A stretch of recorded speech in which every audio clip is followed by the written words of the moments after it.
దానికంటే ముందు అసలు నా బాల్యం ఏంటి, నేను ఎవరనేది కూడా కొంచెం బ్రీఫ్గా మీకు చెప్తాను. మాది గుంటూరు డిస్టిక్ లో ఓ చిన్న పల్లెటూరు అండి, అమ్మ వాళ్ళది. అక్కడ చిన్నప్పుడు బాల్యం అంతా నాకు చాలా హ్యాపీతో, అసలు కష్టం అంటే ఏంటో తెలియదు, ఆ విధంగా గడిచిపోయింది. చిన్నపిల్లలంటే మేము చిన్నప్పుడు ఆటలు, చదువు, ఆడుకోవడం, ఇది తప్పితే ఏమీ తెలియదు మాకు. అలా ఆడుకునే టైంలో నాకు నాకు బాగా గుర్తు, మా నాన్నగారు పొలిటీషియన్ అండి. మేము మాకు 10 ఇయర్స్ లోపే ఆయన ఈ పార్టీస్ లో ఉండటము, ఆయన తిరుగుతుంటే ఆయన చూస్తూ మేము ఎదిగామనే చెప్పొచ్చు. ఆయన ఎలా ఉండేవాడు, ఆయన ఎక్కువ మంది ఆయనతో మాట్లాడటానికి భయపడతారు, కానీ ఆయన అంత భయంకరంగా ఏమి ఉండదు, చాలా గంభీరంగా ఉంటారు. అందుకని ఎక్కువగా మాట్లాడటానికి అందరూ భయపడుతూ ఉంటారు. నేను వాళ్ళందరినీ గమనిస్తూ ఉండే, అంటే నా ఇటు తిరిగితే వాళ్ళు అటు తిరిగి మాట్లాడేవాళ్ళు అనమాట. అంటే ఒక గౌరవం అనమాట ఆ వ్యక్తి పట్ల, అక్కడ భయం అనేది కాదు. అలా అలా వాళ్ళని చూస్తూ నేను ఎలా రాజకీయం, అంటే ఇక్కడ ఎందుకు చెప్పాల్సి వచ్చిందంటే, నేను ఆయన చూస్తూ పెరిగాను కాబట్టి ఈ విధంగా ఎందుకున్నాను, ఉండగలుగుతున్నాను కూడా నాకు ఆయన చాలా ఇన్స్పిరేషన్ అనే చెప్తాను నేను. ఎన్ని ఒడిదుడుకులు వచ్చినా కానీ ఎలా ఉండాలో ఆయన చూసే నేర్చుకున్నాను నేను. అలా చిన్నప్పుడు ఆ బాల్యం అంతా చాలా సంతోషంగా మ్యారేజ్ అయ్యేదాకా బాగా గడిచిపోయింది. మ్యారేజ్ అయిన తర్వాతే కదా మనకి సెల్ఫ్ వచ్చేది, మనకి భార్య, భర్త, కుటుంబం వేరుగా వస్తుంది కదా. ఇంకా అక్కడి నుంచి మనకి మొదలవుతుందంట. పిల్లలు 2092లో 1992లో నేను విజయవాడ రావడం జరిగింది మ్యారేజ్ అయ్యి. అక్కడి నుంచి మా ఫ్యామిలీ జర్నీ స్టార్ట్ అయింది. మేమంతా ఫ్యామిలీ ముగ్గురం, అనంతముడు, ఆడపడుచు అందరం కలిసి ఉండేవాళ్ళం. కలిసి ఉండేటప్పుడు ఊరికే పూజ, మా అత్తగారు పూజ ఒకటి చేసేది, మా అత్తగారు ఒకటే చేసేది, మాకు అసలు ఏం తెలిసేది కాదు. ఊరిలో మా అమ్మ చేసేది కానీ మాకు ఎప్పుడు చెప్పేది కాదు, పూజల గురించి కూడా ఏమీ తెలియదు. కాకపోతే చిన్నప్పుడు మా నాయనమ్మ అంటే నాయనమ్మ తోటి వాళ్ళు పక్కనే ఉంటారు, అన్నందమ్ములు బాగా వరుసన ఉంటాయి ఫ్యామిలీస్, పల్లెటూళ్ళు అంటే తెలుసు కదా. అలా ఉండటం వల్ల వాళ్ళతో నేను చిన్నప్పుడు కార్తీక మాసం వస్తే స్నానానికని వెళ్ళేవాళ్ళు, నది స్నానానికి. అప్పుడు భద్రత పట్టుకుని ఆవిడతో పాటు తీసుకెళ్లేది ఆవిడ కూడా. అలా వెళ్ళేవాళ్ళం, వెళ్ళి స్నానం చేయటం, అంటే ఆ పూజ తెలియదు, అక్కడ స్నానం చేయటం, ఇసుక తీసుకొచ్చి శివుణ్ణి పెట్టి పూజ చేస్తుంటే మేము కూడా ఆమెతో పాటు మాతో చేపించి మళ్ళీ ఆ నదిలో కలిపి రావడం, అంతవరకే పూజ అంటే తెలుసు. పౌర్ణమి వస్తే గుడికి తీసుకెళ్లేది, ఆమె పిల్లల్ని బాగా తీసుకెళ్తారు అనమాట. అలా అంతవరకే తెలుసు, నాకు ఏ మంత్రము రాదు, అసలు ఏమీ తెలియాలి. గుళ్ళో దండం పెట్టుకోవడం వరకే, అందరూ బాగుండాలనేది ఒక్కటే చెప్పేదాన్ని. నాకు పెళ్ళైన తర్వాత కూడా పూజ చేసినప్పుడు కూడా దీపం పెట్టుకొని కూడా అది ఒక్కటే వచ్చేది, నాకు ఏ మంత్రము తెలియదు, అసలు ఏం చదవాలో తెలియదు, ఏ మంత్రము తెలియదు. ఎప్పుడైతే మేము విడిగా ఉన్నామో తర్వాత కొన్ని రోజులకి మా ఉదయం గారు ఏదో పూజ చేసుకుంటే బాగుంటదంట, సంతోషి మాత పూజ అంటే ఏదో నాకు తెలిసినట్టు ఆ పూజ చేయటం అక్కడ స్టార్ట్ అయింది, పూజ చేయటం అనేది. అలాని ఒక శుక్రవారం దీపం పెట్టుకొని ఊటే దండం పెట్టుకోవడం తప్పితే అందరూ బాగుండాలని తప్పితే ఇంకా ఏం తెలిసేది కాదు. పూజలు అంత పెద్దగా పరిచయం లేదంటే గత జన్మలు అయిపోయిందని నాకు తెలియదు.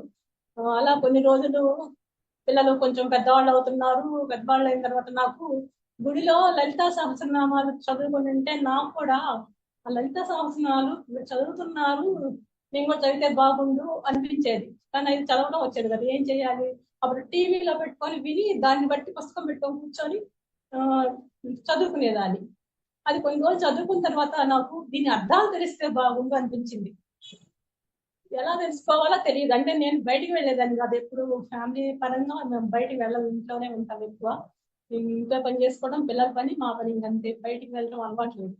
మా నాన్నగారు మా ఫ్యామిలీలో మా చిన్నప్పుడు ఇంటి నిండా జనాలు ఉంటారు, తెలుసు కదా, రాజకీయం అంటే మాకు ఎప్పుడు 100 మంది వస్తూనే ఉంటారు. వాళ్ళ పని వాళ్ళు చేసుకుని నా పని నేను చేసుకొని పక్కకి వెళ్ళిపోవడం తప్పితే మా మదరు మా ఫాదర్ చూసుకునేవాళ్ళు, కానీ మమ్మల్ని ఎప్పుడు ఇన్వాల్వ్ చేయలేదు అనమాట ఏ పనుల్లో. అందుకే మాకు పెద్దగా తెలియదు, అవి కూడా తెలియదు, బయటకు వెళ్ళడం కూడా తెలియదనే చెప్పచ్చు అసలు మాకు.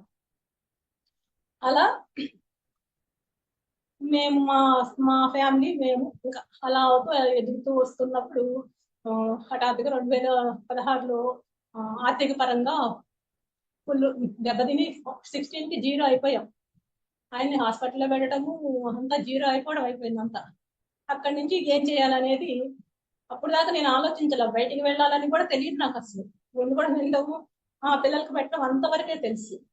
ఏం చేయాలనేది ఆలోచన లేదు నాకు. మా సిస్టర్ మా బ్రదర్ వీళ్ళంతా బాగా చదువుకున్నారు. మా ఫ్యామిలీలో నేను ఒక్కదాన్ని చదువు 10th వరకే చదివానండి. మిగతా వాళ్ళందరూ బాగా చదువుకున్నారు, అమెరికాలో సెటిల్ అయ్యారు. మరి నేను ఎందుకు చదువుకోలేదు అప్పుడు తెలియలే నాకు. అంటే నేను 10th క్లాస్ వరకు నాకు ఆరోగ్యం బాగాలేదు. నిమ్ములాగా వచ్చి ఒక సంవత్సరం అసలు డాక్టర్ అయితే ఎగ్జామ్ కూడా రాయొద్దంటే నేను గొడవ చేసి ఎగ్జామ్ రాసి వచ్చానండి. అంతేగాని తర్వాత పల్లెటూర్లు కదా, పంపించాలంటే చదువుకి దూరం, వేరే టౌన్ లో పంపించాలని పంపించరు. ఎందుకంటే డబ్బులు మళ్ళీ పెట్టి రూమ్ తీసుకొని పల్లెటూరులో ఉన్నాడు తెలుసు కదా, ఖర్చులు ఎక్కువ అవుతాయి. అప్పటికే ఒక ఇద్దరు చదువుతున్నారు, మా అన్నయ్య చదువుతున్నారు, మా అక్క కూడా చదువుతుంది. మ్యారేజ్ అయింది అప్పుడు మాకు. ఇంకా అందుకని నన్ను పంపించలేదు. నాకు వెళ్ళటానికి కూడా నాకు కూడా నేను బక్కగా ఉండేదాన్ని, హెల్త్ బాగుండేది కాదు, నేను కూడా ఉండిపోయి. నాకు ఇప్పుడు అర్థమైంది అనమాట, నేను ఎందుకు నా చదువు ఎందుకు ఆగిపోయింది అనేది నాకు మనకి ఈ జ్ఞానంలోకి వచ్చిన తర్వాత బాగా అర్థమైంది అనమాట. 2016 జీరో అయ్యి బయటికి వెళ్ళాలి అంటే నేను వేరే విధంగా ఆలోచిస్తున్నానేమో అని సిస్టర్ బాధపడుతూ ఉండేది. జాబ్ చేయడానికి వెళ్ళాను. నేను చదువుకుంది 10వ తరగతి, నేను జాబ్ చేశాను, నాకేం తెలుసు, ఎవరు తెలుసు అసలు. అలా అలా అనుకుంటా ఉండేదాన్ని. కానీ చివరికి ఎలా కూడా ఒక జాబ్ అనేది జాయిన్ అయ్యానండి. ఒక కళ్యాణ మండపం వెళ్ళొచ్చేదాన్ని, తెలిసిన ఉండని. అలా చిన్నగా బయటకు వెళ్ళడం అలవాటు అయింది. తర్వాత దాన్ని అక్కడ నేను చేసిన తర్వాత నాకు ఒక ఆఫీస్ లో మళ్ళీ అక్కడ కూడా అదే జాబ్, జస్ట్ ఆఫీస్ చూసుకోవడం అనే జాబ్ ఇచ్చారు. తర్వాత అక్కడే మళ్ళీ నేను అకౌంట్స్ నేర్చుకోవడం జరిగింది. ప్రతిదీ కూడా నేను బయటకు వెళ్ళి ఏం నేర్చుకోలేదండి. ఏదైనా ఒక వర్క్ చెప్పారంటే దాన్ని పట్టుకొని ఎలా చేయాలని తెలుసుకొని దాన్ని పట్టుకుని ఏదైనా వర్క్ చేసేస్తాను అనమాట. అలవాటు నాకు మొదటి నుంచి, అక్కడి నుంచి మొదలైంది. నాకు అర్థమైంది, కంప్యూటర్ పిల్లలు ఉండేది, దాంట్లోనే ఏఎఫ్ నొక్కాలి, బిఎఫ్ నొక్కాలి అని నొక్కొని అట్లా నేర్చుకొని కంప్యూటర్ నేర్చుకున్నాను. అక్కడ అకౌంట్ సెక్షన్ లో అకౌంట్స్ చేశాను. తర్వాత అక్కడ కూడా తను మానేసాను, దూరం అయిపోయి. ప్రసాద్ ఇప్పుడు దాని మూలవాసవరంలో ఉండేదాన్ని. అక్కడి నుంచి మేము ఈ ఆర్థిక మందుల వల్ల మా వారికి దగ్గర అవుతుంది నాకు అని చెప్పి ప్రసాదం పడి వెళ్దామంటే, ప్రసాదం పడి అంటే విజయవాడ దాటి ఎక్కడికో వెళ్ళాలని ముందు చాలా రోజులు వద్దన్నాను. తర్వాత ఇది ఎక్కడైనా ఉండాలి కదా అని చెప్పి ప్రసాదం పాడు 2019లో 2017లో అక్టోబర్ లో రావడం జరిగిందండి. అక్టోబర్ లో అక్కడికి వచ్చినప్పుడు సంవత్సరం పాటు రోజు మేము జాబ్కి వెళ్తుంటే మా ఇంటి ముందు ధ్యానం నేర్పబడును ఉచితంగా అని ఉండేది బోర్డు. పిరమిడ్ ధ్యానం అని ఉంది. పిరమిడ్ అంటే మనం చదువుకున్నాం కాబట్టి, ఈజిప్ట్ పిరమిడ్ గురించి విన్నాం కాబట్టి ఐడియా ఉంది నాకు. అది ఎక్కడా కనపడలేదు. పిరమిడ్ అంటారు, అవతల కూడా ఇంకో బోర్డు ఉంది, సరస్వతి పిరమిడ్ అని, ధ్యాన మందిరం అని. ఎక్కడా పిరమిడ్ కనపడలేదు. అంటే వెళ్ళాలని తెలియదు కదా, వాళ్ళు చూపిస్తారు, ఎవరు కనపడితే అడుగుదామంటే ఎవరు కనపడలేదు. వాళ్ళ ఇంటికి పైన మెట్లు అడ్డం ఉండటం వల్ల నాకు లోపల ఉన్న పిరమిడ్ కనపడలేదు అనమాట పైన. అందుకని నాకు సంవత్సరం పాటు బోర్డు రోజు ఉదయం వెళ్ళేటప్పుడు వచ్చేటప్పుడు చూస్తా, కానీ ఎప్పుడైనా ఖాళీ రెండు వైపు చూస్తూ ఉంటా, జనాలు కనపడతారేమో, ధ్యానం అంటే జనం ఉంటారు కదా, ఏదో టైంలో ఉంటారు, కనపడతారేమో అని చూసేదాన్ని. కానీ అది వచ్చి లోపలికి వెళ్ళే క్లాసులు కూడా జరిగేవి కాదట అప్పటికి. అందుకని నాకు కనపడేవాడు కాదు. మా పక్కాళ్ళు ఎప్పుడన్నా అక్కడ పిరమిడ్ లోకి వెళ్ళొచ్చాము, ఆయన బాగాలేకపోతే అని చూస్తూ ఉండేదాము, ధ్యానం చేసుకొని వస్తున్నాం అని చెప్పేది. కానీ ఎప్పుడన్నా అంటే నేను కూడా పెద్దగా మాట్లాడను కాబట్టి ఎప్పుడన్నా బయటకు కనపడినప్పుడు మాత్రమే అలా చెప్తుండేది. ధ్యానము వెళ్ళొచ్చామని చెప్తున్నా కానీ వెళ్ళొచ్చు, అందరూ రావచ్చు అనేది కూడా తెలియదు నాకు అసలు. అక్కడ 2019 అక్టోబర్లో అండి మళ్ళీ జాబ్ మానేసి ఖాళీగా ఉన్నాను. మా ఇంటి పక్కన గుడి ఉంది, మా ఇంటి పైన ఉండే రమాదేవి గారు ధ్యానం క్లాస్ జరుగుతుంది మేడం వస్తారా అని పిలిచారండి. ధ్యానం అంటే ఏముంది, కళ్ళు మూసుకొని కూర్చోవటమే కదా, అంటే శ్వాస మీద ధ్యాస అంటే ధ్యానం అంటే కళ్ళు మూసుకొని కూర్చోవటం, అంతవరకు ఏర్పడినాం తెలుసు. ఏముందిలేండి అంటే లలితానామం చదువుతారండి అంది. లలితానామం చదవటం కానీ నాకు దానికి అర్థం చేసుకోవాలని చాలా ఆసక్తి అండి అని అన్నాను. అదే చెప్తారండి రండి అంది. ఆ విధంగా అక్కడ నేను ధ్యాన పరిచయం అయిందండి మాస్టర్స్ నాకు. బాలపేరంటామని గుడిలో రమాదేవి గారు ద్వారా ఆ రోజు శ్రీదేవి మేడం చెప్పిన 2 లైన్లు నాకు చాలా అద్భుతంగా అనిపించింది. ఇదే కదా నేను వినాల్సింది, ఏదో వినాలనుకుంటున్నాను, ఏదో తెలియదు అనుకుంటున్నాను అని నేను వెళ్ళడం జరిగిందండి. అక్కడ నేను చాలకుడుగా ఉన్న నేను శ్రావణుడిని అయ్యానండి. ఒక 2 నెలలు తర్వాత వినడం వరకే తెలుసు, అది కూడా ఎక్కువగా వింటున్నా. అంతసేపు లలిత నామే చదివేవాళ్ళు, ఇంకా మిగతా ఏం చెప్పేవాళ్ళు కాదు. ఇంకా ఏదో తెలుసుకోవాలి అంటే క్వశ్చన్, ఒక మేడం అక్కడ క్వశ్చన్ వేసేది, ఈ మేడం ఏంటి వెరైటీగా క్వశ్చన్ వేస్తుంది, ఎక్కడ వెళ్ళలేదే నేను అనుకునేదాన్ని. కానీ ఆవిడ కరోనా రావడం వల్ల అది కూడా బంద్ అయిందన్నమాట. కొన్ని రోజులకి, 2 నెలలకు 3 నెలలకు బంద్ అయింది. ఆ మధ్యలో ఒకసారి వంశీ గారు వచ్చి వెళ్ళారు, అప్పుడు మాత్రం వెళ్ళాను. ఆ సార్ ఏదో ఒక టాపిక్ గురించి చెప్తారు కదా ఒక గంట, అది చెప్పారు. ఇదేదో బాగుంది, ఇది కదా వినాలి అనిపించింది నాకు అక్కడ. మళ్ళీ ఇది కదా వినాలి అనిపించింది. అలా అనిపించినప్పుడు మళ్ళీ కరోనా వచ్చింది, ఇంకేం తెలియలేదు. ఇక మళ్ళీ మళ్ళీ చాలకుండా అయిపోయాను నేను. అంటే ఏమీ తెలియని స్థితిలోనే ఉండిపోయాను అనమాట. ఒక భయం అనేది నాలో ప్రవేశించింది. అంటే కరోనా భయం కాదు, సెకండ్ వేవ్ వచ్చేసరికి కరోనా భయం కాకుండా నాకు శరీరం అంటే భయం అనేది ఏర్పడింది. నా పర్సనల్ ప్రాబ్లం వల్ల. కొంతమంది హెవీగా వస్తుందంట మోనోపాజెస్, నాకు అలా ఆ విధంగా కొంచెం హెవీ వల్ల కొంచెం భయం, చాలా భయపడిపోయి నేను మా ఊరు వెళ్ళిపోవడం ఉండటం కూడా జరిగింది అమ్మ వాళ్ళ ఇంటి దగ్గర. తర్వాత మళ్ళీ 2020లోనే మళ్ళీ అక్టోబర్ దాకా నాకు 2 క్లాసులు తప్పితే పెద్దగా తెలియలేదు. అది కూడా మా ఇంటి దగ్గర ఆ గుడ్లో పెడతాం తప్పితే ఇంకెక్కడ తెలియదు అనమాట. నాకు ఎక్కడికి వెళ్ళడం కూడా తెలియదు. ఎవరైనా పిలిస్తేనే బాగా పరిచయం ఉంటే మాట్లాడతా, కానీ పెద్ద ఎక్కువ మాట్లాడడం కూడా మాట్లాడను అనమాట. అలవాటు నాకు అంతే, మాట్లాడకూడదనే లేదు, ఎక్కువ మాట్లాడను, నా పని నేను చేసుకుంటాను అంతే. ఆ విధంగా 2020 నుంచి మళ్ళీ నేను కర్మచక్రం అనే బుక్ చదివానండి. సారు బుక్ తీసుకొచ్చి అక్కడ అమ్ముతుంటే ఒక 50 రూపాయలు పెట్టి నేను కూడా తీసుకున్నాను అనమాట. అందులో దీని గురించి, శాకాహారం గురించి, మాంసాహారం ఎందుకు తినకూడదు అనే దాని గురించి చాలా అద్భుతంగా రాశారు వంశీ గారు. వంశీ గారే అక్కడ అమ్ముతుంటే నేను తీసుకున్నాను అనమాట. ఇదేదో బాగుంది, ఇది కదా కావాలి, ఇంత ఉందా అంటే. శాకాహారం అంటున్నారు కానీ శాకాహారం పూర్తిగా ఎవరు చెప్పలేదు. శాకాహారం ఉండాలి అనే మాట విన్నా అంతే. అది ఎందుకు తినకూడదని తెలియాలి కదా మనకి.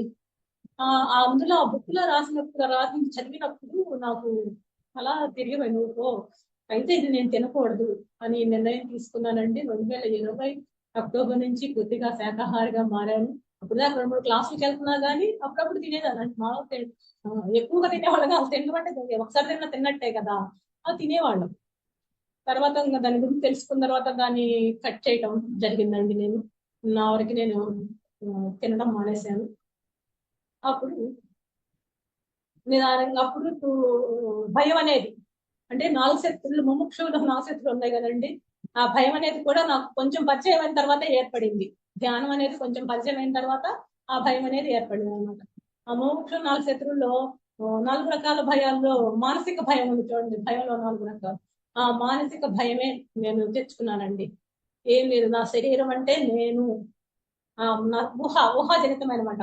అమ్మో నాకేదో అయిపోతుంది, ఏమి ఉండదు, అంతా బాగుంటుంది, నిల్చొని అమ్మో ఈ క్షణంలో నేను పోతానేమో, ఇలా ఊహించుకుంటా ఉండేదాన్ని అనమాట. ఊహించుకొని ఆ శరీరాన్ని తెచ్చుకున్నాను అనమాట. అలా తెచ్చుకున్నప్పుడు చూపించుకున్నాక ఎక్కడ తగ్గట్లేదు అంటే మార్చుకోవాల్సింది నాకు. ఇది మనమే తెలియదు నాకు అప్పుడు, ఈ జ్ఞానం అంతా. స్పిరిచువల్ టాబ్లెట్ అప్పుడు ఇంకా పరిచయం అవ్వలేదు. ఆ మానసిక భయంతో ఉన్నప్పుడు పైన ఆవిడని అడిగి, ఈ భయానికి స్పిరిచువల్ టాబ్లెట్ లో టాబ్లెట్లు ఇస్తారండి, టాబ్లెట్లు అంటే జ్ఞానము బుక్ ఇస్తారండి, 10 రూపాయలకి చిన్న బుక్ అని అంటే. ఓహో ఇదేంటి 10 రూపాయలకి చిన్న బుక్ ఇస్తే ఈ భయం పోతుందా, అయితే వెళ్దాము అనుకున్నాను. కానీ ఎక్కడికి వెళ్ళాలో తెలియదు. అప్పుడు ఇంకా కరోనా ఇంకా తగ్గలేదు, ఇంకా జనాలు పోవట్లేదు ఎక్కడికి. ఎక్కడికి వెళ్ళాలి నేను తెలియదు. అక్కడ ఒక హైదరాబాద్ లో ఉంటున్నారు ఇప్పుడు మేడం ఇస్తారు. మేడం వాళ్ళు ఇది ఉంది, వాళ్ళు ఇప్పుడు పెట్టట్లేదండి, వాళ్ళ స్పెషల్ టాబ్లెట్ అని చెప్పారు. కానీ నేను ఎక్కడికి వెళ్ళాలో తెలియదు. తర్వాత అనుకోకుండా మొగలరాజపురంలో మాకు తెలిసిన వాళ్ళ చోట, అక్కడ వాళ్ళ ఇంట్లో క్లాస్ పెడుతున్నారంటే, మొగలరాజపురం అంటే నాకు తెలుసు, అంటే మా అత్తగారు అదే, మేము ఉండొచ్చు, నువ్వే కదా ఏరియా అంతా నాకు తెలుసు కదా, భయం లేకుండా ఒకదా నేను వెళ్ళొచ్చు అని చెప్పి మేము వెళ్ళడం జరిగిందండి. స్పిరిచువల్ టాబ్లెట్ క్లాస్ అక్కడ రత్నకుమారి గారు 3 టాబ్లెట్ లో మొదటి 3 అది అడ్డదిడ్డమైన ఆలోచనలు, పరస్పర సంబంధాలు, తిండి విధానం 3 ఉదయం సాయంత్రం దాకా చెప్పారు. 1 గంటకే వచ్చారు మేడం, 5 దాకా చెప్తానే ఉన్నారు, 4 దాకా సరే. ఏంటి మేడం ఎంత చెప్తున్నారు, ఏంటో ఉందో ఇందులో నేను ఆలోచించాల్సింది ఏదో ఉందంటే అంత లోతుగా జ్ఞానం తెలియదు కాబట్టి ఏదో ఉందని మాత్రం అర్థమైంది అక్కడ నాకు. ఇది వినాల్సిందే అని అర్థమైంది. అక్కడ శోభారాణి గారు, గిరిజా మేడం ఉన్నారండి. ఆ రోజు నన్ను గిరిజా మేడం వెంటనే పలకరించి ఎన్ని రోజులు అయింది, ఎన్నాళ్ళు అయింది వచ్చి మేడం మీకు కేవలం కంటే నాకు 1 year అవుతుందండి అని చెప్పి బాగా త్వరగా వచ్చావనే మాట కూడా మేడం అన్నారు. నాకు తెలియదు అంత త్వరగా నేను అంత టచ్ అయ్యాను సంగతి. త్వరగా వచ్చారనే మాట మాత్రం అన్నారు. ఓకే, తర్వాత ఆ పరిచయంతోనే 2-3 క్లాసులకి వెంటనే మేడం క్లాస్ పెట్టినప్పుడల్లా నా ఫోన్ నెంబర్ తీసుకున్నారు. స్పిరిచువల్ టాబ్లెట్ క్లాస్ వెళ్ళడం జరిగింది. అలా వెళ్తున్న క్రమంలోనే నాకు మాకు ఒక క్లాస్ వెంటనే నేను క్లాస్ పెట్టుకుంటే అక్కడ నేను విన్నది ఏంటంటే 3 టాబ్లెట్లని 3 టాబ్లెట్లని ఆలోచన విధానం. ఈ ఆలోచన విధానం ఎలా ఉండాలి అనేది నేను ప్రతిసారి నాకు అదే వస్తుంది. మళ్ళీ పరస్పర సంబంధాలు, అసలు పరస్పర సంబంధాల్లో ఎలా ఉండాలి అనేది నాకు అక్కడ టచ్ అయిందండి బాగా. నాకు తెలియదు అప్పుడు దాకా అలాగా ఆలోచిస్తారని అస్సలు తెలియదు నాకు. అంటే ఆ విధంగా కూడా ఆలోచిస్తారంటే ఎలాంటి పరిస్థితులనైనా యాక్సెప్ట్ చేయాలి మనం అనేది. యాక్సెప్ట్ అనేది పెద్దగా మామూలు మన ఇంట్లో మనం తెలియదు, ధ్యానం అనేది తెలియదు కాబట్టి నాకు అసలు పెద్దగా తెలియలేదండి. అక్కడ పరస్పర సంబంధాలు అనే టాపిక్ నాకు చాలా నచ్చింది. ఇదేంటి ఎలా కూడా ఆలోచించాలా, అయితే నేను ఆలోచించే విధానం మార్చుకోవాలి అని అర్థమైంది అక్కడ నాకు. అలా అర్థమైనప్పుడు మళ్ళీ వెంటనే మా ఇంట్లో క్లాస్ పెట్టుకోవడం జరిగింది. సేమ్ అదే టాపిక్ చెప్పింది మేడం. అప్పుడు కూడా రత్నకుమారి గారే వచ్చారు మా ఇంటికి మళ్ళీ అన్ని రోజుకి. అదేంటి నాకు నా ఇంటికి వస్తే మళ్ళీ ఇదే క్లాస్ వచ్చింది నాకు, నేనేం ఆలోచించాలి, నేనేం మార్చుకోవాలి అనేది అక్కడ నాకు మొదలైందండి. అప్పటి నుంచి ఇంకా అంటే అప్పుడే స్పిరిచువల్ టాబ్లెట్ క్లాసులు వినడం మొదలు పెట్టడం. అప్పుడు నేను కొంతమంది మాస్టర్స్ అంటే సిహెచ్ లక్ష్మి గారు మేడం ఉన్నారు, మేడంతో పరిచయం. తర్వాత జూమ్ లోకి వచ్చి క్లాసులు వినడము. అప్పుడే ఈ జూమ్ అనేది ఇప్పుడు మనకు వచ్చే జూమ్ ఆ రోజే స్టార్ట్ అయిందండి. నేను స్టార్ట్ అయ్యి అప్పుడే లక్ష్మీప్రసన్న మేడం క్లాసులు చెప్తుంటే నేను ఎట్లా వీడియో ఆన్ చేసుకొని వింటుంటే కొత్త అనుకుంటా వీడియో ఆన్ చేసుకొని వింటున్నారు అని అంటే నాకు తెలియలా. ఆన్ చేసుకోకూడదని తెలియదు, చేసుకోవాలని ఏమీ తెలియదు. ఆమె ఏం చెప్తుందో విన్నామని ఒక ఆసక్తితోనే నేను వినటానికి కూర్చున్నాను అనమాట. అలా రోజు ఆ క్లాసులు వింటా ఉండేది. స్పిరిచువల్ టాబ్లెట్లు రోజు ఒక క్లాస్ చెప్పేవాళ్ళండి. ఇదేంటి బాగున్నాయి కదా అని చెప్పి నేను రోజు సాయంత్రం 6 అయ్యేసరికి సిట్ 6కి ఎదిగితే కదిలేదాన్ని కాదు, ఎట్టాగే కూర్చునేదాన్ని అనమాట. కూర్చొని ఆ క్లాసులు అన్ని వింటా ఉండేదాన్ని. సగం అర్థమయ్యాయి, సగం అర్థమయ్యాయి కావంటే నేను ఎస్ఎంలో ఎక్కువ బయట సబ్జెక్ట్ ఎక్కువ తీసుకోలేదు ఎక్కడ. నాకు టైం దొరకలేదు అనుకుంటే నాకు ఈ సబ్జెక్ట్ నచ్చి నేను దీన్నే ఫాలో అవడం మొదలెట్టా అనమాట. నాకు ఇంకోటి ఉందని కూడా తెలియదు నాకు. ఇంకా బయట క్లాసులు జరుగుతాయి, చాలా చెప్తారు ఆత్మజ్ఞానం గురించి అనేది కూడా పెద్దగా తెలియదు నాకు. అలా ఈ క్లాస్ లో దీంట్లో రావడం జరిగింది. అలాగే కొన్ని రోజులు మేడం చేసిన తర్వాత వాళ్ళతో పరిచయం. అవకాశం జారవిడద్దు అంటారు, ట్రాఫిక్ సిగ్నల్ లో అవకాశం జారవిడవద్దు అంటే మొదటండి. అప్పుడు నాకు అవకాశం ఎలా అవుతుందంటే హోస్ట్ గా చేయమన్నారండి. శ్రీహెచ్ లక్ష్మి గారు కొన్ని రోజులు మీరు హోస్ట్ గా చేస్తారా అని అడిగారు నన్ను. నాకు మేడం చేయటం అర్థమైంది, ఎలా చేయాలో ఎలా చేస్తున్నారో నేను చూశాను మేడం హోస్ట్ చేసేటప్పుడు. ఓ ఇదే కదా ఏముంది చేయటం, అంతకుముందు నాకు జాబ్ చేసిన అనుభవం ఉంది కదా, ఇదేముంది కూర్చొని చెప్పడమే కదా అని చెప్పి మేడం వాళ్ళ ఇంటికి నేను రోజు వారం రోజులు వెళ్ళి నేర్చుకుని వచ్చిందాకా నాకు హోస్ట్ కి అనేది ఇవ్వలేదండి మేడం నిజంగా. అంటే అక్కడ నేను పర్ఫెక్ట్ గా చేయగలనా లేదా అనేది మేడం గౌతమి మేడం పరిచయం. ఆ మేడం మాట్లాడేవారు కానీ ఫోన్ లో అక్కడికి వెళ్ళిన తర్వాత మేడం ఎలా చెప్తున్నారని నాతో చెప్పించుకొని ఎలా కాదు ఇలా చెప్పాలి ఇలా చెప్పాలని చెప్పి ఇద్దరు నన్ను వారం రోజులు ట్రైనింగ్ చేసి అప్పుడు నాకు పోస్ట్ కి ఇచ్చారండి. అంటే ఇక్కడ నాకు అక్కడ అవకాశం వచ్చింది కాబట్టి నేను అవకాశాన్ని తీసుకున్నానండి ఖచ్చితంగా. ఎందుకంటే అక్కడ అవకాశం నాకు వచ్చినప్పుడు నేర్చుకునేది నేనే కదా అక్కడ. అప్పుడు 180 రోజుల పాటు నేనే హోస్ట్ గా చేశానండి అక్కడ. నేను ఆ హోస్ట్ గా చేసే క్రమంలో ఇంకా ఎక్కువ జ్ఞానాన్ని తీసుకున్నాను అనమాట. అక్కడ నేను తర్వాత అలా జరుగుతున్న క్రమంలో నేను 11 days చేశాను. 11 days 2020 ఇరవై 20 చెప్తాను 22 సార్ 22 ఏప్రిల్లో 11 డేస్ జరిగింది. ఆల్రెడీ నేను హోస్ట్ చేస్తున్నా కదా, నాతో పాటు కొంతమంది మిత్రులు అందరం కలిసి అక్కడ శ్రీదేవి మేడం వాళ్ళ ఇంట్లో హోస్ట్ గా చేశాను. ఈసారి 11 డేస్ వర్క్ షాప్ చేశానండి. అక్కడ మరింత జ్ఞానాన్ని తీసుకున్నానండి. కానీ తీసుకునే కొద్దీ నాకు ఇంకా ఏదో తెలుసుకోవాలన్న ఆసక్తి ఎక్కువ. కొంచెం కొన్ని తెలిసే కొద్దీ నాకు ఆసక్తి అనమాట. నేను తెలుసుకోవాలి. ఓహో, ఈ తెలుసుకున్న దాన్ని కొన్ని రోజులు అంత ఆచరణలో పెట్టాలా అని చెప్తా ఉండేవాళ్ళు. ఎలా ఆచరణలో పెట్టాలి, ఎలా పెడతారు వీటిని అని అలా కూడా నేను ఆలోచించుకునేదాన్ని అనమాట. అంటే తెలియదు, ఎక్కువ మాట్లాడటం వల్ల పెద్దగా పరిచయాలు లేకపోవడం తెలిసేది కాదు నాకు కొద్దిగా. అలా 11 డేస్ వర్క్ షాప్ అక్కడ పూర్తి చేశాను. ఎప్పుడైతే పూర్తి చేసామో వెంటనే మాకు ఒక టీము పరిచయం అయింది. అంటే అక్కడ చేసిన వాళ్ళందరూ ఒక 8 మంది కలిపి లక్ష్మీ మేడంతో కలిపి మేమందరం ఒక టీమ్ గా ఏర్పడి సెంటర్ ఓపెన్ చేయడం జరిగిందండి వారంలో. అంటే అక్కడ నేను కూలీ అకౌంట్ ఆఫీసర్ అంటారు చూడండి, ఆ 3 టాబ్లెట్లలో ఏ పని అయినా నేను అంటే అకౌంట్ అనేది నాకు కూలీగా చేసేదాన్ని. ఏ పని చెప్పినా కానీ వెళ్ళి చేసొచ్చేదాన్ని అనమాట. ప్రతి వారము ప్రతి ఆదివారము అప్పట్లో ప్రతి పౌర్ణమి అమావాస్యలు జరిగాయండి. ప్రతి పౌర్ణమి అమావాస్యలకి మేము వెళ్తూ ఉండేవాళ్ళం. అలా వర్క్ చేసుకుంటూ ఉండేదాన్ని. ఆ వర్క్ చేసుకునే క్రమంలో జ్ఞానాన్ని ఎప్పుడైతే నేను తీసుకుంటున్నానో అప్పుడు నాకున్న సమస్యలన్నీ గుర్తొచ్చాయండి. అంతకుముందు సమస్యలు ఉన్నాయి కానీ వీటి ద్వారా పోగొట్టుకుంటారని తెలియదు నాకు. ఆత్మజ్ఞానంతో సమస్యలు అనేవి పోతాయని అసలు తెలియదు. అప్పుడు నాకున్న సమస్యలు ఒక్కొక్కటి గుర్తు రావడం జరుగుతుంది. ఓహో, వీటి ద్వారా నేను పోగొట్టుకోవాల్సినవి ఇంకా చాలా ఉన్నాయి అని అర్థమైంది మేడం. తర్వాత 11 డేస్ లో అయితే అప్పుడు వై జంక్షన్ వచ్చిందండి. నాకు అప్పుడు చెప్పారు, అప్పటికే నేను క్లాసులు విన్నా కాబట్టి 11 డేస్ లో వై జంక్షన్ అంటే ఏంటి అని వచ్చినప్పుడు మనం దేనికి ఇవ్వాలి టైం అనేది తెలుసుకున్నాను క్లాసులు జరిగేటప్పుడు. అప్పుడు నాకు మా బాబాయ్ గారు మనవాడు పెళ్లి అయినా కానీ నేను 11 డేస్ వర్క్ షాప్ లో ఉండటం వల్ల నాకు ఆ పెళ్లి కంటే అందరూ 3 రోజులు 4 రోజుల పెళ్లి అండి, అందరూ వెళ్ళిపోయారు, నువ్వు రావేంటి అని అడిగారు.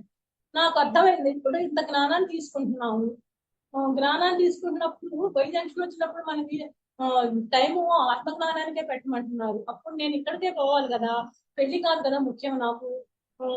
ఆ పెళ్లి పోయిన తర్వాత అయినా వాళ్ళు కనపడతారు కదా, నాకు వెళ్ళకపోతే ఏమైంది అనిపించిందండి. అక్కడ నేను ఖచ్చితంగా నేను ఆత్మజ్ఞానానికే వై జంక్షన్ వచ్చిన ప్రతిసారి నేను ఆత్మజ్ఞానానికే వెళ్తానండి, దాన్ని వదిలేస్తాను. ఎప్పుడైతే మనం వై జంక్షన్ వచ్చినప్పుడు ఆత్మజ్ఞానానికి టైం పెడతామో మన ఇంట్లో సమస్యలన్నీ సరిచేయబడతాయండి. చెప్పినా కదా, ఇప్పుడు ఒక్కొక్క సమస్య నాకు ఎలా బయటకు వచ్చాను అనేది మీకు ఇంకొంచెం చెప్తానండి.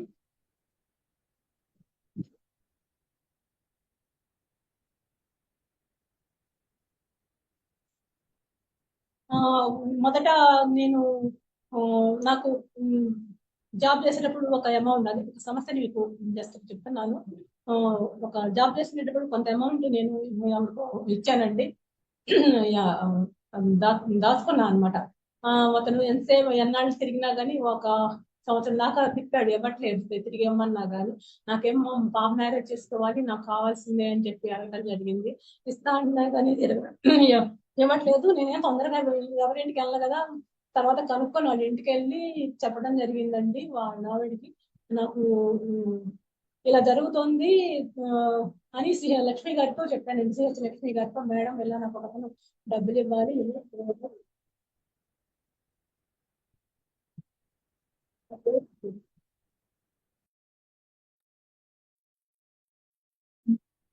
Madam continue, sorry ma'am continue.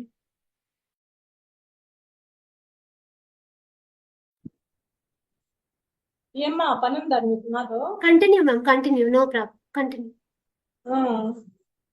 అలా వెళ్ళినప్పుడు మేడంతో చెప్తే మేడం కూడా అంతకుముందు ఒక అనుభవం చెప్పింది. మేడము డబ్బులు వచ్చేసినట్టు పిరమిడ్ లో పెట్టేసుకొని మనకు వచ్చేసినట్టు ధ్యానం చేస్తే అవి తప్పకుండా వస్తాయి అని చెప్పారు మేడము.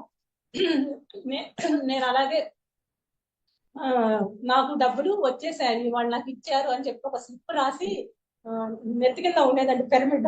అప్పుడు అది పెట్టేశాను. ఇంక రోజు ఉదయాన్నే ధ్యానం మాత్రం చేస్తుండేదానండి. 5ంటికి లేచేది. జూమ్ ఉండేటప్పుడు ఆ జూమ్ లో కూర్చొని ధ్యానం చేస్తుండేదాన్ని. నాకు కొన్ని రోజుల తర్వాత నాకు వాళ్ళు పిలిచి ఆ అమౌంట్ ఇవ్వడం జరిగింది. ఎలా ఇచ్చారంటే, నేను 2 సార్లు వాళ్ళ ఇంటికి వెళ్ళినప్పుడు నేనేం చెప్పానంటే, అమ్మా ధ్యానం చేయండి, వాళ్ళకి ఇబ్బందులు అంటే ఇవ్వలేక కాదు, ఇబ్బందుల్లో ఉన్నారు వాళ్ళు, తర్వాత ఇస్తారు, కాకపోతే మీరు కూడా ధ్యానం చేయండి, మీ డబ్బులు మీకు వస్తాయి, నాకు ఇస్తారు అని నేను వాళ్ళకి చెప్పడం జరిగింది. అలా చెప్పడం వల్ల వాళ్ళకి నేను చెప్పిన విధానం నచ్చింది. అప్పటికే వాళ్ళ చుట్టాలు ఎవరో ఒకరు ధ్యానంలో ఉన్నారట. మీరు కూడా చేయండి అమ్మా, మీరు ఇబ్బందులు లేకుండా మీరు కూడా బయటపడతారు, ధ్యానం చేయండి, ఇలా చేయండి అని చెప్పాను. వాళ్ళకి నా మాట నచ్చి, అది నచ్చినా కానీ లేకపోతే నేను ధ్యానం చేసి నేను వెళ్ళి ఎవరన్నా డబ్బులు కావాలంటే గట్టిగా అరుస్తారు, మేడం మీరు జాగ్రత్తగా చాలా బాగా మాట్లాడుతున్నారు అని చెప్పి తర్వాత వాళ్ళు పిలిచి నా చేతికి ఇవ్వడం జరిగింది. అది ఎప్పుడైతే నేను ఆ చేతికి ఇవ్వడం లోపు మధ్యలో ఇంకోటి జరిగినాడు. మా వారు ఎవరికో డబ్బులు ఇవ్వాలి, అవి కూడా నేను తిరిగి ఇచ్చేస్తానని నేను అనుకునేదాన్ని ధ్యానం చేసేటప్పుడు. అప్పుడు వెంటనే నేను ఆ డబ్బులు రాగానే తిరిగి నేను మా వారు ఎవరికో ఇవ్వాల్సిందే ఆ డబ్బులు ఇవ్వడం, అది ఒక అనుభవం అండి. ధ్యానం అంటే ధ్యానం చేసిన వచ్చేసినట్టు మనం ఎప్పుడైతే మనకున్న దాన్ని వచ్చేసినట్టు రాసుకొని అందులో పెట్టేసుకొని ధ్యానం చేసిన దాన్ని మర్చిపోయానమాట. ధ్యానం చేసుకున్నాను, రోజు నాకు ఇచ్చేసారని. అప్పుడు తిరిగి ఇవ్వబడ్డాయి నాకు. అక్కడ ఒకటి అర్థమైంది మేడం. అలా తర్వాత ధ్యానంలోకి రాకముందేంటి, ధ్యానంలోకి వచ్చిన ఆ మధ్యలోనే నాకు చెవి నొప్పి ఒకటి వచ్చింది మేడం. మళ్ళీ ఒకటి చెవి నొప్పి వచ్చినప్పుడు నాకు ప్రత్యక్షానం పరోక్షానం అనే బుక్ నేను తీసుకోవడం, ఎక్కువ మళ్ళీ క్లాసులు వినడం, ఏంటంటే ఈ వర్కుల్లో పడి నేను క్లాసులు వెళ్ళిపోతుంది అనమాట, చదవడం లేదు. ఎప్పుడు వారానికి 4 సార్లు వెళ్ళడం, లేకపోతే ఏదో క్లాసు పని ఉంటే చూసుకోవడం, ఇంట్లో పనులు ఉంటాయి కదా చూసుకోవడం, అట్లా క్లాసులు మళ్ళీ మిస్ అవుతున్నాం. ఒక ప్రాబ్లం వచ్చింది నాకు. అప్పుడు వచ్చినప్పుడు పరోక్ష జ్ఞానం వినాలని చెప్తున్నాను. మళ్ళీ అంటే మనం ఫస్ట్ లో కదా అంతా చదువుతాం, కానీ కొన్ని గుర్తుండవు మనకి ఏం చేయాలనేది. మళ్ళీ పరోక్ష జ్ఞానం ఒకసారి తీసుకోండి మేడం, బుక్ చదవండి, ఏం చేయాలో చేయండి అన్నారు. ఆ టైంలో నేను పరోక్ష జ్ఞానం తీసుకోవడం వల్ల నాకు ఆ చెవి నొప్పి ప్రాబ్లం నుంచి అప్పుడు నేను బయటపడ్డాను. పడితే అప్పుడు ఎందుకు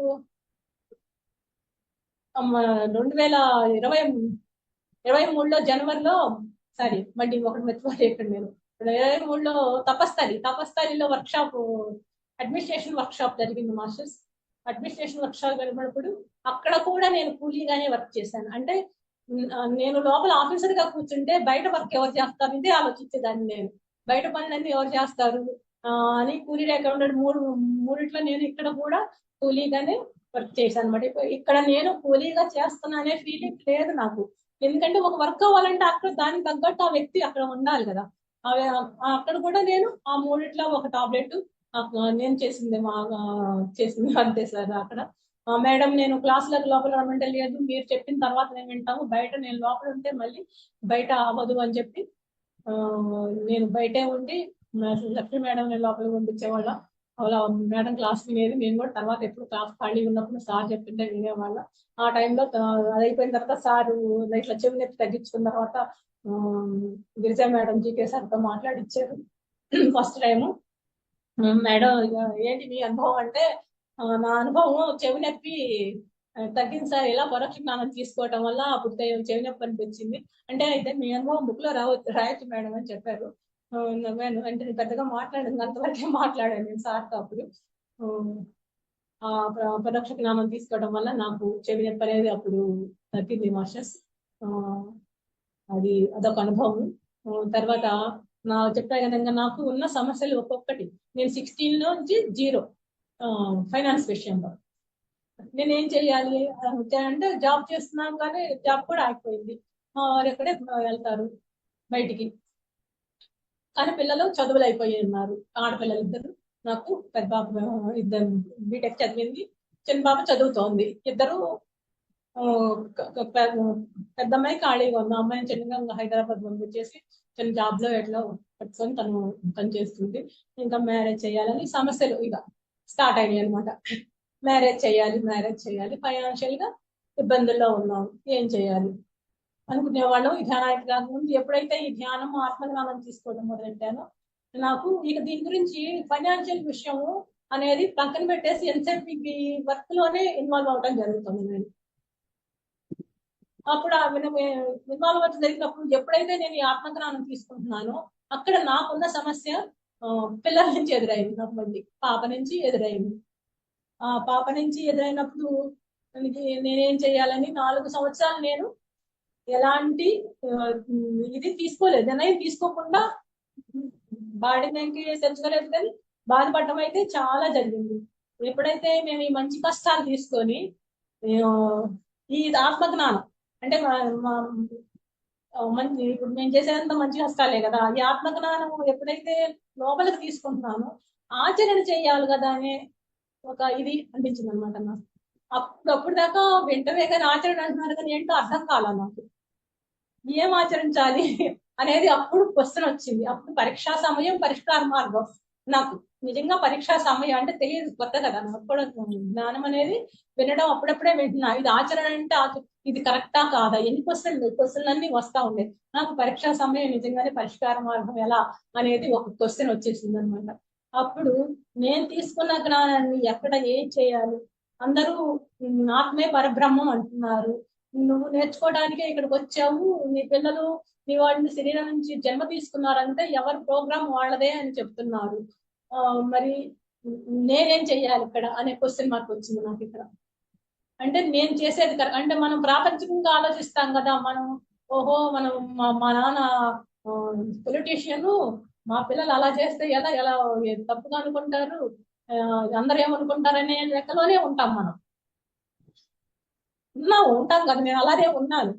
అంటే నేను మా నాన్న కూతుర్ని అనే ఉద్దేశంతో వాళ్ళ అమ్మాయి ఇలా అనుకుంటారు, తప్పు అలా చేయకూడదు, ఇదే ఇదే ప్రాపంచిక విషయాల్లోనే ఉన్నాను. ఎప్పుడైతే ఈ ఆత్మగా నాలో లోపల మొదలెట్టిందో అంటే అది ఆచరణలో పెట్టాలని అప్పుడు అర్థమైంది అన్నమాట. ఆచరణ అంటే ఏంటి ఇదే, అప్పుడు నేనేం చేయాలి అనేది నాకు స్ఫురణకు వచ్చింది.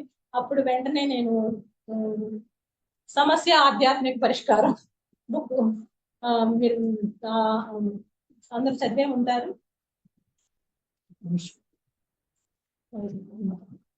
ఈ సమస్య ఆధ్యాత్మిక పరిష్కారంలో మొదటి దాని గురించి ఆలోచించడం. 1 minute masters,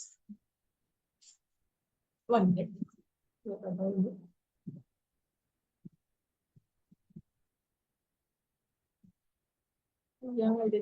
yes ma'am, money ma'am. 1 minute only వస్తుంది. మంచిదా? Okay ma'am.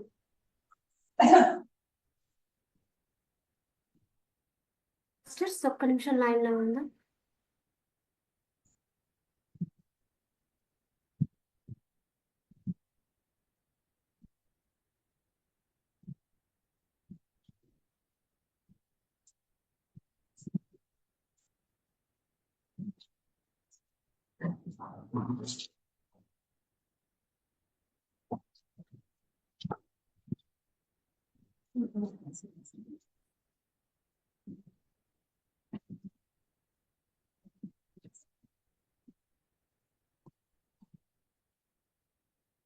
ఓకే ఓకే, మంచిగా.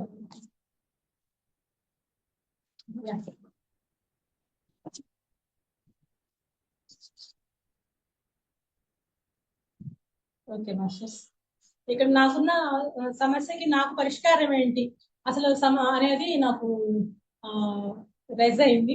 అప్పుడు నేను అసలు సమస్య ఏంటో మొదలు నేను గుర్తుపట్టడం జరిగింది అనమాట.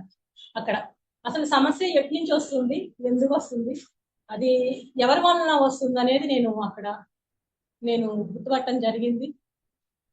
అది అంటే ప్రతిదీ మన వైపే ఆలోచించుకోమంటున్నారు. అలా ఆలోచించుకున్నప్పుడు ఇప్పుడు అన్ని వైపుల నుంచి నా వైపు నుంచి కూడా నేను ఆలోచించుకోవాలి కదా అని ఒక సమస్యని గుర్తుపట్టడం, అది జ్ఞానంతో తీసుకోవడం. ఆ జ్ఞానం తీసుకున్నప్పుడు నేను ఆచరణలో పెట్టడం జరిగింది. మీకు మొదటిసారి నేను ఆచరించినది నిజంగా చెప్పొచ్చు. ఈ జ్ఞానం వల్లే నేను పాప మ్యారేజ్ నేను వారంలో చేయగలిగాను. వారం 10 రోజుల్లో నాకున్న బడ్జెట్ అంటే నేను 5 lakhs తో మ్యారేజ్ చేయగలిగాను. ఎవరినైతే నేను అంటే బంధువులతో న్యూట్రల్ గా ఉన్నానంటున్నారు, మరి బంధువుల్ని పిలిస్తే వాళ్ళు ఏమంటారు, ఇవన్నీ ఆలోచించుకునేదాన్ని. కానీ నేను ఎవరైతే నాకు సహకరిస్తున్నారో వాళ్ళని మాత్రమే పిలుచుకొని నేను ఎవరైతే మన ఆత్మ బంధువులు ఉన్నారో ఆత్మ బంధువులతో పాటు పిలుచుకొని నేను ఒక మ్యారేజ్ ని చేయడం జరిగింది. ఒక స్టెప్ అప్పుడు నేను పోస్ట్ గా చేస్తూ కూడా చేసేదాన్ని. మ్యారేజ్ టైంలో నేను వనజాకి పోస్టింగ్ ఇవ్వడం జరిగింది. అప్పటి నుంచి ఇప్పటిదాకా తన పోస్టింగ్ అద్భుతంగా చేయడం జరుగుతుంది. ఎప్పుడైతే ఆ స్టెప్ నేను దాటాను అంటే ఇక్కడ నాకు అన్ని విధాలు ఆ జ్ఞానం ఆచరణ చేయడం వల్ల ఏం జరుగుతుంది, ఆర్థిక సమస్య ఉంది నాకు, నేను ఎలా బయటపడగలను? నేను జ్ఞానంతో బయటపడగలిగాను. అంటే ఆ జ్ఞానం ఇక్కడ నేను అప్పు చేసి అందరినీ పిలిచి పెళ్లి గ్రాండ్ గా చేసి అవసరమా? నేను అంతకుముందు అలా ఆలోచించుకున్నాను, పెళ్లి ఎలా చేయాలి ఆలోచించుకునేవాళ్ళం కదా మామూలుగా.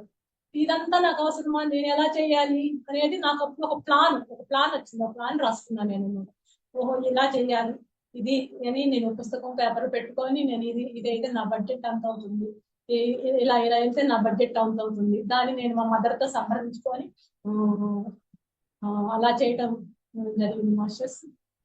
నిజంగా అద్భుతమనే చెప్పొచ్చు నేను. ఎందుకంటే మామూలు ప్రాపంచిక విషయాల్లో ఉంటే మనం బాధపడుతూ ఉండేవాళ్ళం. కానీ ఎప్పుడైతే మనకి ఆత్మజ్ఞానం అందిందో నేను అందులో నుంచి ఒక స్టెప్ ముందుకే వేయగలిగానని ఖచ్చితంగా చెప్పొచ్చు. నేను ఆ విధంగా ఇప్పుడైతే నేను ఆ రోజు నేను ఆ స్టెప్ వేయగలిగినందుకు చాలా సంతోషపడుతున్నాను. ఇప్పుడు మాత్రం నేను ఈ టైంలోనే నేను మైలవరం రాజలక్ష్మి మేడం నా పరిస్థితి ఇలా ఉంది, అసలు నేను కరెక్ట్ చేస్తున్నానా లేదా అన్నప్పుడు మేడం కూడా నాకు సేమ్ తన వాళ్ళుగా ఏదో చెప్పారు మేడం. నేనేం బుక్ చదవాలి మేడం అని నేను అడిగాను, ఏం తెలియక నాకు. ఎందుకంటే ఆ టెన్షన్ తట్టుకోవడానికి నేనేం బుక్ చదవాలి మేడం అని అడిగాను మేడం. అప్పుడు మేడం బుక్ చదవటం కాదమ్మా, మార్చుకోవాల్సింది మనమే, మార్పు మనలోనే రావాలి, అది అలాగే జరిగిపోతుంది, ఎదుటి వాళ్ళ వైపు చూడకూడదు అనే ఆ రోజు మేడం నాకు ఎంతసేపు చెప్పారు. అప్పుడు అది కూడా నేను ఆలోచించాను, ఓకే మారాల్సింది నేనే. అప్పుడు నా భర్తని ఇంట్లో మా వారు కూడా పూర్తి అగ్నిస్తూ కాస్త పిల్లలకి కాదు అలా కాదు ఇలా ఉండాలి అని చిన్నగా మనం జ్ఞానం ఎప్పుడైతే నేను వింటూ ఉన్నారు, నేను చేసేదంతా ఏం పని చేస్తుందని చూస్తూ ఉన్నారు, వింటూ ఉన్నారు, ఆయనలో కూడా మార్పు తీసుకొచ్చుకొని నేను అప్పుడు పెళ్లి చేయడం జరిగింది మాస్టర్స్. నిజంగా ఆ పాప నిర్ణయం కరెక్టే, అంటే అక్కడ మేమే కరెక్ట్ కాదని అర్థమైంది అనమాట. అతను కరెక్ట్ గానే ఉంది, మేము సరిగా లేవని తర్వాత అర్థమైంది నాకు. ఇప్పుడు చాలా హ్యాపీగా ఉన్నారు వాళ్ళు, మేము సంతోషంగా ఉన్నాము. స్టెప్ ఉంది అంటే మొదటిసారి ఆచరణ పెట్టింది మాత్రం నేను అక్కడే ఖచ్చితంగా ఆత్మజ్ఞానం ఆచరణ పెట్టింది అనేది నేను ఖచ్చితంగా చెప్పగలను. అలా ఫైనాన్షియల్ ప్రాబ్లం లేకుండా నేను నాకున్న బడ్జెట్ లో చక్కగా మ్యారేజ్ చేసుకోగలిగాను. తర్వాత ఆనంద బ్రహ్మ కార్యక్రమాలని మైలవరంలో వెళ్తానంటే నేను క్లాసులు వినటము ఇట్లా బ్యాక్ అండ్ వర్క్ చేస్తా కానీ క్లాసులు చెప్పడానికి తొందరగా రాదు. కాబట్టి ఎక్కడన్నా సమస్య వచ్చినప్పుడు నాకు ఎక్కడ ఉంది ఈ జ్ఞానం అనేది వెతుక్కుంటూ నేను దాన్ని తీసుకుంటూ ఉంటాను. అంటే మనం వెళ్తున్నాము ఆచరణ లేని జ్ఞానం ఎందుకు అని అంటా ఉంటారు, లేదు మనం ఇది ఆచరించాలి, వీటిని తీసుకోవాలి. నాకు వీలైనంత వరకు దాన్ని నేను తీసుకుంటూ ఉంటాను మిస్టర్స్. తర్వాత ఒక పాపను అనుకోకుండా నేను ఎప్పుడైతే నేను ఈ వర్క్ లో పడి పూర్తిగా వర్క్ లో ఉండిపోయాను నేనైతే చెప్పొచ్చు. ఏ వర్క్ వస్తే చెప్తే ఆ వర్క్ మేమందరం కలిసి ఒక టీమ్ వర్క్ చేస్తున్నాం అని చెప్పాను కదా, సెంటర్ ఓపెన్ చేయడం, ఎక్కడ వర్క్ ఉంటే అక్కడికి క్లాసులు పెట్టడం, అలా వెళ్తున్నప్పుడు నాకు తెలియకుండానే రెండో పాప సిస్టర్ వాళ్ళు యూఎస్ లో ఉండాలని చెప్పారు కదా, మేము తీసుకెళ్తాం చదివిస్తాం అని చెప్పారు. ఓకే, నాకు తీసుకెళ్తున్నారని సంతోషం లేదు, ఇది లేదు. కానీ పాప వెళ్తాను అన్నా, వెళ్ళండి తీసుకెళ్ళండి అని చెప్పాను, తను తీసుకెళ్ళిపోయారు. అక్కడ కూడా నేను ఫైనాన్స్ గురించి అస్సలు ఆలోచించలేదు, నా దగ్గర లేదు కదా ఎలా పంపిస్తాను అని కూడా ఆలోచన. ఎందుకంటే మనం చేస్తే ఇవ్వబడుతుంది, యూనివర్స్ అదే ఏదో విధంగా ఇవ్వబడుతుంది అనేది అంటే అని అర్థమైంది అనమాట. ఇప్పుడు ఎంతో మంది అందరు సిస్టర్స్ బ్రదర్స్ అందరూ ఉంటారు, నేను అదే అంటారు చాలా మంది, ఎంతమంది చూస్తున్నారు, మీ బ్రదర్ మీ సిస్టర్ బాగా చూస్తారు మిమ్మల్ని అంటే ఏమో తెలియదు నాకు. నేను నా పని నేను చేసుకుంటూ పోతా, నాకు ఇది కావాలని ఎప్పుడు అడగను అనమాట ఎవరిని, నా పని వర్క్ చేసుకుంటూ పోతా. అలాగే ఆనందో బ్రహ్మ లాస్ట్ ఇయర్ చేసాము, ఈ ఇయర్ కూడా చేసి వచ్చాము అక్కడ మైలవరంలో. బ్యాక్ అండ్ వర్క్ అక్కడ కూలింగ్ ఆఫీసర్ స్టేజ్ కూలింగ్ చేస్తాము అక్కడ అవన్నీ 3 టాబ్లెట్లు 2. తర్వాత వచ్చేసరికి హౌస్ హౌస్ కొనుక్కోవాలి అని ఒక 2 years 3 years అమౌంట్ తక్కువ చిన్నదే తీసుకున్నాము మన బడ్జెట్ తగ్గట్టు. నేను 2 years పాటు తిరిగానండి, ఎక్కడా నచ్చట్లేదు, నాకు ఏం చేయాలి తెలియదు. అందరూ 25 years ప్లాన్ రాయండి అని అంటారు కదా, అది ఎలా రాయాలి అని ఎంతమందిని అడిగాను నేను. గౌతమి గారిని అడిగాను, శ్రీదేవి మేడం అడిగాను, తర్వాత లక్ష్మీ ప్రసన్న మేడం అడిగాను. మేడం వాళ్ళని అడిగినప్పుడల్లా ఒక పాయింట్ గుర్తుండేదానికి వచ్చేదనమాట నాకు. అలా నేను చివరికి ఎలా అయితే నేను సరే అంటే ఆచరణ లేని 25 years ప్లాన్ రాస్తాము, మనం యాచించకపోతే మళ్ళీ రాయడం వేస్ట్ కదా అని ఆలోచించేదాన్ని అనమాట. అలా రాయకుండా వినేదాన్ని కానీ రాసేదాన్ని కాదు. తర్వాత ఎవరో చెప్పారు నాకు, రాయండి ముందు, తర్వాత అదే చెదురు కానీ ముందు పుస్తకం పెన్పిసి రాయండి అని చెప్పారు. నేను 25 years లో రాయడంలో కూడా నేను శరీర ధర్మంలో ఏం చేయాలనే రాశాను, కానీ తర్వాత ఏం ఇదనేది రాయలేదు. అంటే నేను ఆధ్యాత్మిక వర్క్ చేయాలనుకున్నాను, కౌన్సిలింగ్ చేయడము, అంటే ఆనందంగా ఉండడము ఒకటి, అంటే వేరే నేర్చుకొని భాషలు నేర్చుకొని బయటకి క్లాసులు చెప్పి అన్ని తెలియకుండానే అన్ని రాసుకున్నాను అనమాట. నాకు తెలియదు, అన్ని ఎదుగుతాయి పాయింట్ అలా రాసుకొని దాన్ని వదిలేశానండి. 1 సంవత్సరం వదిలేసిన తర్వాత ఇంకా హౌస్లు చూస్తున్నా కానీ నచ్చట్లేదు, చిన్నగా ఉండని అసలు మన బడ్జెట్ లో కూడా నచ్చట్లేదు నాకు హౌస్ బిల్డింగ్ చూసినా కానీ. ఇంకా దాన్ని ఏం చేయాలి అనేది కూడా నేను కూడా ఆలోచించుకోక ఎందుకులే వదిలేద్దాం అనుకున్నాను. నేను మన బడ్జెట్ లో రావట్లేదు, సర్లే ఉంటే వసతి లేకపోతే అని చెప్పి వదిలేశానండి పూర్తిగా. వదిలేసినప్పుడు మా మదరు కాలికి ఇబ్బంది పడడము, ఇబ్బంది అయితే హాస్పిటల్ జాయిన్ చేయడం, మా బ్రదర్ యుఎస్ నుండి తను రావడము, వచ్చినప్పుడు మా మదరే ఇల్లు కొందామని గొడవ. అంటే అందరికి హై లెవెల్లో ఉన్నారు, ఒకదాని తక్కువ ఫీల్ అమ్మ ఆవిడకి. నాకైతే ఎలాంటి ఫీల్ లేదు, ఎందుకంటే ఎంత జ్ఞానం నేర్చుకున్న తర్వాత నాకు అది లేదు ఇది లేదు అనుకోవడం కూడా తప్పు అని అర్థమైంది నాకు. అప్పుడు మా బ్రదర్ చేత హౌస్ కొందామంటే వద్దులేమ్మా ఇప్పటికే చాలా ఇచ్చారు, నేనైతే మా బ్రదర్ ముందే వద్దులే అని చెప్పాను. కానీ మా మదర్ ఒప్పుకోలేదు, ఇవ్వగలిగే శక్తి మా దగ్గర ఉన్నప్పుడు తీసుకోవడానికి మీకు ఏమైంది ఆవిడ మాట అన్న తర్వాత నాకు ఇక ఓకే ఓకే అనుకోవడము. వెంటనే నాకు ఒక 1 week లోనే నాకు 2 సంవత్సరాల నుంచి వెతికినా ఎక్కడ కనపడి 1 week లో దొరికింది అనమాట. ఆ 1 week లో దొరకడము, కొనేసుకోవడము, ఒక నెలలోపే మళ్ళీ హౌస్ లోకి రావడం కూడా జరిగిపోయింది.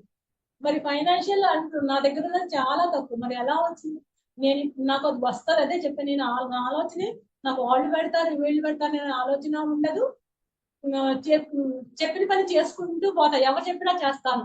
ఇందులో మాత్రం ఈ వర్క్ లో నాకు తెలిసింది కానీ, నాకంటే పెద్దవాళ్ళు చెప్పినా వింటాను, చిన్నపిల్లలు చెప్పినా వింటాను, చేసుకుంటూ పోతాను. అంటే ఇంకా నేను నేర్చుకుంటే ఇక్కడ సరైన వాక్కు, నేను గబగబా మాట్లాడతాను. లాస్ట్ ఇయర్ మానసరంలో కూడా 11 days చేసాం, చెప్పలేదు మీకు. అక్కడ కూడా మేము మేడం శ్రీదేవి మేడం స్టేజ్ మీద వర్క్ చేస్తే మేము కిచెన్ లో, అంటే అక్కడ కూడా 3 టాబ్లెట్ బాగా ఉపయోగించుకున్నాం మేమైతే.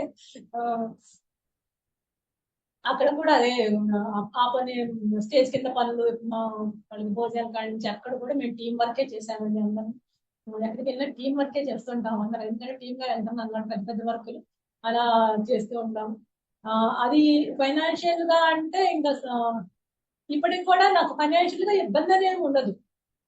తండ్రి తినడానికి ఉంటే చాలు కదా, ఎంత ఏం పట్టుకుపోదు చెప్తున్నారు, ఇంకేం కావాలి మనకి, ఇంకో పాప మ్యారేజ్ చేస్తే చాలు, ఆ పాప మ్యారేజ్ ఎలా చేయాలి అనేది కూడా నేను ఆలోచించాను.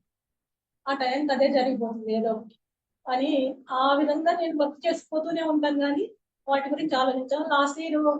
లాస్ట్ ఇయర్ సారీ మన షుగర్ వర్క్ షాప్ అనేది కూడా మేము మైలవరంలో చేయడం జరిగిందండి. షుగర్ వర్క్ షాప్ 2 రోజుల వర్క్ షాప్. ఆ షుగర్ వర్క్ షాప్ కోసం 3 రోజులు మేము ఆ చుట్టుపక్కల ఊళ్ళల్లో తిరిగి పాంప్లెట్లు పంచొచ్చామండి. ప్రతి ఊరు ఆటోలో వెళ్ళి 3 రోజులు పాంప్లెట్లు అన్ని పంచొచ్చాము. దీంట్లో అంటే కొత్త వాళ్ళకి జ్ఞానం తెలిసిద్ది, కనీసం తెలిసిన వాళ్ళు వస్తారు అని చెప్పి ఆ విధంగా పంచడం జరిగిందండి. అంటే ఈ వర్క్ చేస్తే ఇది వస్తది అని నేను ఎప్పుడూ చేయలేదండి. ఒకటి మాత్రం ఖచ్చితంగా చెప్పగలను, ఈ వర్క్ చేస్తే నాకు ఈ పని వస్తుంది, నేను ఇది నాకు ఇది చేస్తే ఇది వస్తుంది అనేది ఎప్పుడూ చేయను. ఎప్పుడు చేసుకుంటూ పోవడమే తెలుసు. కాకపోతే ఈ జ్ఞానాన్ని తీసుకునేటప్పుడల్లా ఇది నాలో ఉండాలి కదా అని మాత్రం ఆలోచిస్తూ ఉంటాను అనమాట. ఇది నాలో ఉండాలి కదా, ఇది శరీర ధర్మము, కుటుంబ ధర్మం, స్వధర్మం అనేది చెప్తున్నారు, నేను ఎంతవరకు పాటిస్తున్నాను, ఇవన్నీ కొన్ని టాపిక్లు నేను ఆలోచించుకుంటూ ఉంటాను అనమాట. అలా ఆలోచించుకో సరే అంటే నేను స్వధర్మానికి తక్కువ టైం పెడుతున్నాను అనిపించింది నాకు.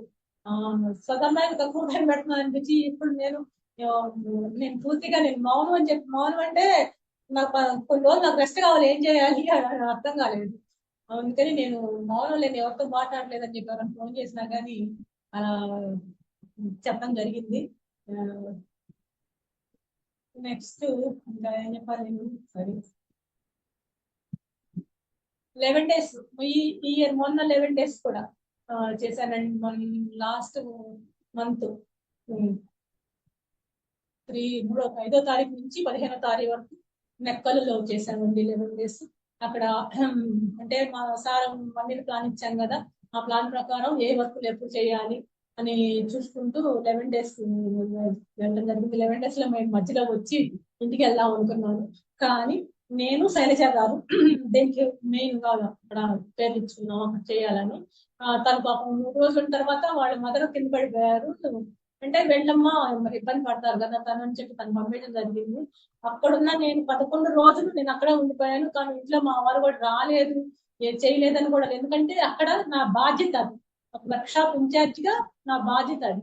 అక్కడ నేను ఉదయాన్నే 4:30కు లేచి అరగంట ధ్యానం చేసేదాన్ని, 5ంటికి అందరినీ లేపి ధ్యానంలో కూర్చోబెట్టేదాన్ని. వాళ్ళతో పాటు మళ్ళీ కాసేపు కూర్చొని ఆరంభంలోనే అక్కడ ఎవరైతే మాస్టర్స్ ఉన్నారో వాళ్ళ చేత చెప్పించడము, మళ్ళీ క్లాసు, నేను మళ్ళీ కూలీగా కిందకు వచ్చి కిందంతా క్లీన్ చేసుకొని మళ్ళీ ఒక ఇద్దరిని మాత్రమే రమ్మని, కూరగాయలు పెట్టడానికి ఎవరైనా ఇద్దరు రమ్మని చెప్పేసి మళ్ళీ కూలీ వర్క్, అక్కడ కూలీ వర్క్ చేసేదాన్ని. మళ్ళీ 9ంటికల్లా వెళ్ళిపోయి ఆఫీసర్ వర్క్ అనమాట. మళ్ళీ అంటే కూలీ అకౌంట్ ఆఫీసర్ అనేది నాకు అక్కడ బాగా అర్థమైంది అనమాట. ఆఫీసర్ వర్క్ అంటే అక్కడ మళ్ళీ క్లాస్ లో కూర్చొని ఇన్వైట్ చేయడము, మళ్ళీ అందరికి అర్థం అవుతుందో లేదని అడగటము, ఇవన్నీ మళ్ళీ అక్కడ కూడా వర్క్ చేసేదాని. తర్వాత మళ్ళీ కూర్చొని అక్కడ మళ్ళీ బుక్స్, ఎక్కడ బుక్స్ కావాలంటే అక్కడ అకౌంటెంట్ అక్కడ కూర్చొని బుక్స్ ఇవ్వటము. ఈ వర్క్ అంతా ఎవరు లేకపోయినా నాకు 5 days 6 days ఎవరు లేరు, నేను ఒక్కదానే ఉండిపోయాను. అంటే నాకు అలవాటు అయిపోయింది, వర్క్ షాప్ చేయడం బాగా అలవాటు ఉండడం వల్ల నాకు ఒక్కదాన్నే ఉన్నా అనే, ఒక్కదాన్నే నేను చేస్తానో చేయగలను అనే ఇది కూడా నాకు అనిపించలేదు. అంటే చేసుకుంటూ పోవడమే అంతే. ఒక లైన్ గా మనం ఆల్రెడీ నాకు వర్క్ షాప్ చేసిన అనుభవం ఉంది కాబట్టి ఎవరున్నా లేకపోయినా మాస్టర్ ఫోన్ చేసి ముందు రోజు మాస్టర్ వస్తున్నారని చూసుకోవడం, వాళ్ళ కోసం వెహికల్ ఏదైనా పంపించడం, లేకపోతే ఎలా వస్తున్నారో చూసుకోవడం, టయానికి మీరు 9ంటికల్లా మళ్ళీ టిఫిన్లు అయిపోయినాకల్లా మళ్ళీ బయటకు వెళ్ళేటట్టు చూడటం, మళ్ళీ భోజనం కూరగాయలన్నీ కట్ చేసి పెడితే ఆ మేడం మధ్యలో నేను ఎన్నిసార్లు తిరిగేదాన్ని, 3 అంతస్తులు. మొదటి రోజు అయితే 20 సార్లు తిరిగా, కానీ అక్కడ ఉన్న రోజులు అసలు కాళ్ళు నొప్పి అనేది తెలియనే తెలియదు. ఎన్నిసార్లు తిరిగాను అంటే ఎనర్జీ, మనం చేసే వర్క్ పట్ల నిబద్ధత అక్కడ నాకు. నా అమ్మ ఇన్నిసార్లు తిరిగితే నా కాళ్ళు నొప్పులు వస్తాయి ఏమనే ఆలోచన లేదు నాకు. అలా అక్కడ కూడా 3 టాబ్లెట్లు కూలీ అకౌంట్ ఆఫీసర్ అక్కడ కూడా అప్లై చేయడం జరిగిందండి నాకు. ప్రస్తుతానికైతే నేను ఇప్పుడు ఖాళీగా కొంత టైం తీసుకొని సబ్జెక్ట్ మీద దృష్టి పెట్టాలనే ఉద్దేశంతో, వనజ గారు క్లాసులు చెప్పండి మేడం అని అడుగుతా ఉంటది. నేను ఇంకా క్లాసుకి ట్రైన్ అవ్వలేదు అమ్మ కథ, నాకు ఎప్పుడు బ్యాక్ అండ్ వర్క్ లేవటానా సబ్జెక్ట్ మీద దృష్టి పెట్టలేదు అని చెప్పచ్చు. ఈ సబ్జెక్ట్ కూడా ఎలా తీసుకుంటామంటే వింటున్నాం, 3 సంవత్సరాల నుంచి వింటున్నాం, అది బాగా వినడం, లెవెల్ 2 లో బాగా చదువుకుంటున్నాం కదా, చదవడం వరకే క్లాసులు చెప్పడానికి నాకు తొందరగా రాదనే చెప్పొచ్చు స్పీడ్ గా. అందుకే నేను క్లాసులు చెప్పడానికి వెనకాడుతుంటా. ఇక మీదట ఇక్కడ ఇంకో పాయింట్ ఏంటంటే లక్ష్మీ పార్వతి సరస్వతి గురించి చెప్పడం మర్చిపోయాను నేను. లక్ష్మి అంటే అందరికి తెలిసిందే, సంపద ఎంతవరకు కావాలో అంతవరకే తర్వాత మనం పార్వతి మీద పెట్టాలన్నాము. అట్లాగే జరిగిందండి నా విషయంలో కూడా. నేను నాకు ఇది కావాలి, ఇంత కావాలి, ఇదే ఇంతే కావాలని ఏముండదు, చేసుకుంటూ పోతుంటాను. జ్ఞానం తీసుకున్న తర్వాత కళలు అంటే మనకి సరస్వతి అంటే సరస్వతిలో నేను సంగీతం కొన్ని రోజులు సంగీతం నేర్చుకున్నాను, సౌజన్య గారి దగ్గర కొన్ని పాటలు నేర్చుకున్నాను. ఆ పాటలు ఇప్పుడు పాడుతూ ఉంటాను. ఇప్పుడు కూడా ఉదయాన్నే సీతాకుమారి మేడం అని మేడం బాగా అద్భుతంగా చదువుతున్నారు. ఉదయాన్నే భగవద్గీత శ్లోకాలు, రోజువారీ నిత్య శ్లోకాలని, ఆదివారం వస్తే పాటలు పాడుకోవడం ఇవన్నీ కూడా మేము చేస్తున్నానండి. Thank you madam. ఇంకా ఏమన్నా చెప్పాలో నాకు గుర్తొచ్చి చెప్పాను, ఒకసారి అడగండి. ఇట్లా అట్లా